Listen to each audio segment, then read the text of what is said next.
Okay, we want to take a look at gross domestic product.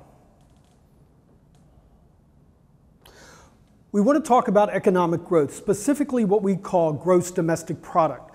Gross domestic product is the total market value of all goods and services that we produce in a given year. Gross meaning total. Domestic means in the United States, only within the confines of the United States. We may have factories and plants in other countries, Japan, Korea, Taiwan, what have you.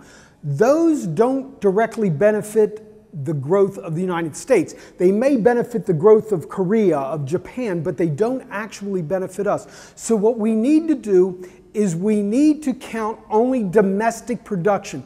That production that is done in the United States, even by foreign countries. If we have a Toyota plant in Michigan that is producing Camrys or Priuses, that is helping our economy, and therefore that is part of our GDP, our total market value of all goods and services produced in a year.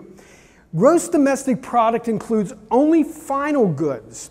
We do not include intermediate goods. An intermediate good is a good that is used to produce another good.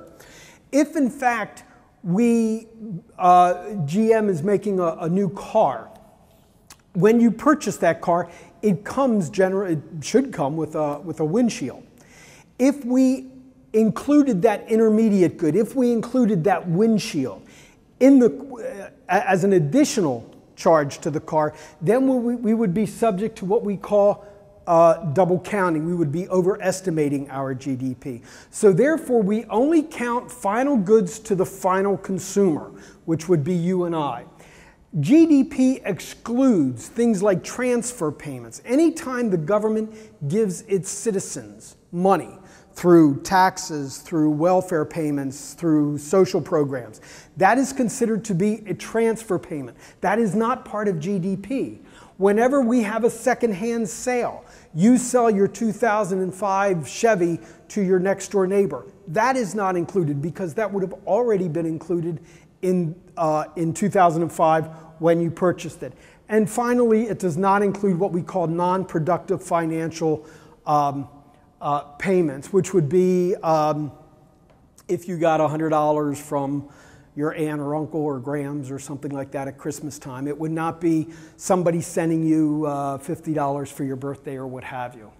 So the one thing that we need to understand is that every dollar that you spend on a good or service shows up as income to somebody who helped produce that particular good or service. You bought your economics book. You paid, I'm going to say $200 for your economics book. That actually showed up as wages to the people, to the laborers, to the people who actually set the type, who actually did the illustrations. That ended up as rent on the land. That ended up as interest on the capital that you had to lease. And finally, the end result is profit. So if we take this concept, every dollar that we spend on a good and service, expense, every dollar that we expend on a product must equal income, then the two must equal each other. And that is how we come up with our GDP. The groups of people who spend money on American products are us, consumption, from buying, going to the movies, to going out to eat, to going down to the beach in a couple of weeks to celebrate Memorial Day. That would be considered personal consumption. Investment, gross I sub G, gross private domestic investment. Investment by businesses in plant and equipment. Investment by businesses in inventory. And finally, non-residential investment in factories. Government expenditures, from the purchase of a new bomber to fight a war that we're going to get into, to the hammers that are used, or the computers that are used, the cell phones that are used by our government. And finally, the last group of people who will purchase American goods are foreigners. However, we need to extrapolate, we need to subtract the amount of non-American goods that Americans buy, our imports, and therefore our net exports is exports minus our imports. The amount of goods foreigners, the amount of American goods foreigners buy versus the amount of foreign goods we as Americans buy over American goods. And there's a lot more components to national income accounting, and you are required to know that, but for time's sake, I'm cutting this very short. We just don't have the time to go over this. The expenditure and the income must equal each other. We have two different types of GDP that we have to recognize. GDP is a monetary figure. The way we get GDP is simply by the price of the good times the quantity that we sell. So therefore, if we make 4 shirts and each shirt sells for $20, our GDP would be equal to $80. If next year we make those same 4 shirts and now those same 4 shirts are $25, our GDP would be $100.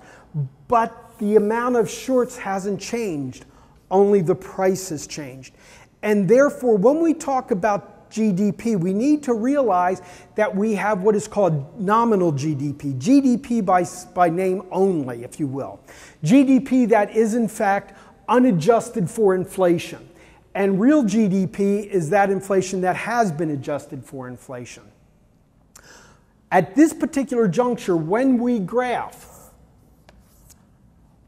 on our quantity axis that we talked about during supply and demand, we were always putting a singular figure down representing the quantity, 20 movies, 30 years of corn, whatever we would have.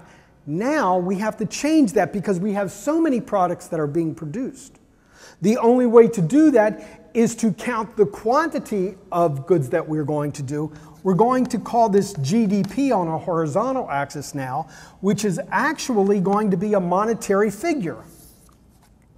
But we're going to think in our minds that this actually represents quantity, because that's what gross domestic product is, the total market value of all goods and services produced. Subsequently, we no longer have the price of apples, we no longer have the price of movies, we no longer have the price of books, but we need to take the total of those and now call them the average price, and we call that the price level.